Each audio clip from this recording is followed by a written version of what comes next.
video, I want to go over how to do a really good bird dog. So a bird dog exercise, sometimes also called a quadruped, is where you're extending one arm and one leg.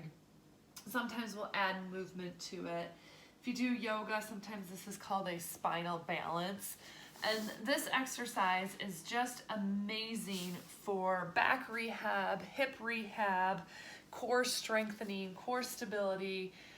There's a lot going on with this exercise, but a lot of times people, they really rush through it and they don't work the exercise and get everything that you can out of it. So I want to really break this down for you. So a couple of things you want to be sure of is that your shoulders are over your wrists. People tend to be out here.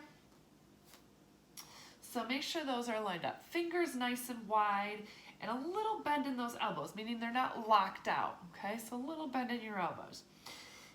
And our knees are right under our hips. A lot of times people put their knees back here, okay? And it's just because you're not aware. So now that you know, now you can just make sure that everything's where it's supposed to be.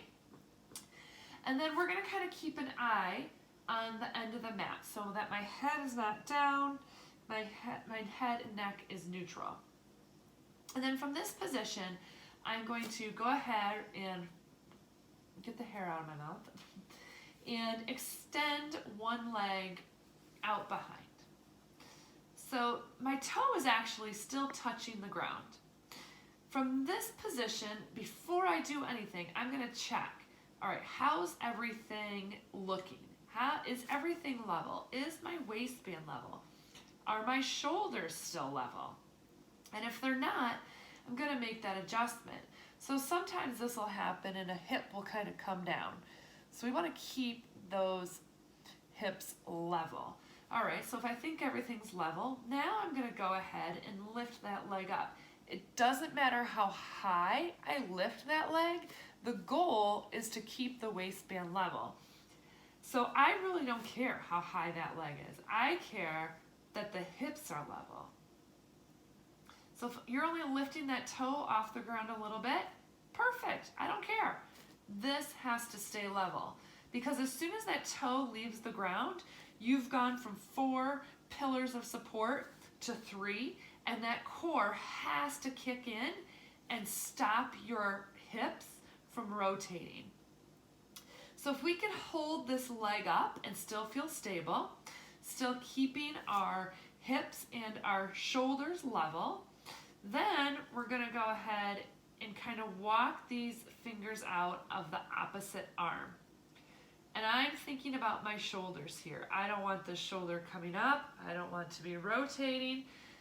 Imagine if I put a couple drops of water right between those shoulders, that water isn't gonna roll to one side of my back.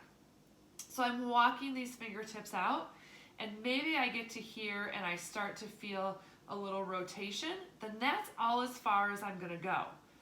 If I'm feeling pretty good here, then maybe I lift that arm up.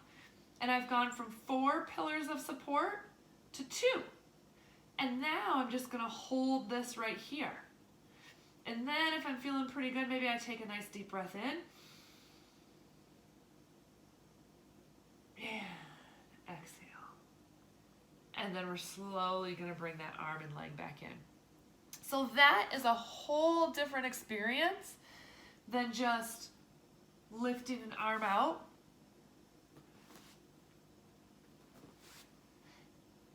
And a totally different experience than this. So those exercises may have their place. I particularly like this. I think this feels great because you're getting this curve in your back and then extending it out. So it's great. It's movement in those vertebrae. But if we're trying to do the bird dog as an exercise for core stability, then we want to slow it down.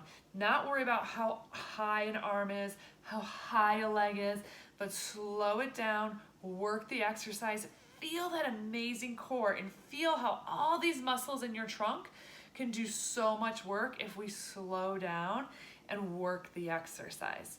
So I hope you found this